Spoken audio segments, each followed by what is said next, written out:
ஒரு விசேஷத்துக்குன்னா விசேஷத்துக்குன்னா கடாய்க்குன்னா நல்லா இருக்கு. கடாய் இல்லைன்னா ரசம் பண்ணா யாரை விரும்புவாங்க? சிக்கன் மட்டும் போட்டா யாரும் வர மாட்டாங்க. ரெண்டுமே இருக்கணும். சிக்கன் மட்டன் முட்டை அதுக்கு என்னென்ன வேணுமோ அத்தனை இருக்கணும். இல்லை ஊறுகாய் இன்னும் நல்லா இருக்கும். விரும்புறாங்க.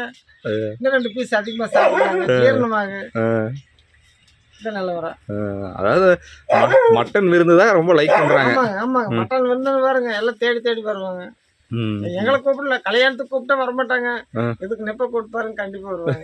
கிடைக்கிறது இல்லையா? மட்டன் ரேட்டு தான் ரொம்ப அதிகமாயிருச்சு. ஞாயிற்றுக்கிழமை 2 கடை வெட்டு இருக்குங்க பாருங்க. இப்போ பக்கத்து ஊர்ல பக்கத்து வீட்டுக்காரரு ஒரு கடாய் வெட்டு விருந்து, காது குத்து விருந்து உரக உடல வச்சிருக்காரு. எங்க ரிலேஷன்ல கடாய் வெட்டு விருந்து கணார் வளத்தில் மண்டபத்தில் வச்சிருக்காரு. 2 பக்கம் வச்சிருக்காரு. 2 பக்கம் எப்படி போய் சாப்பிட முடியும் ஒரே நாள்ல? எல்லாம் மத்தியானம் லஞ்சு. அப்ப ஏதோ ஒரு இடத்துல இருந்து சாப்பிட முடியும். அது 2 நாள் வச்சது 2 நாள் சாப்பிட்டுக்கலாமே. 2 பீஸ் போட்டல அப்ப அது வேற டேஸ்ட். ஆமா அது உண்மைதாங்க. 2 பீஸ் போட்டல அது டேஸ்ட் வேறதாங்க.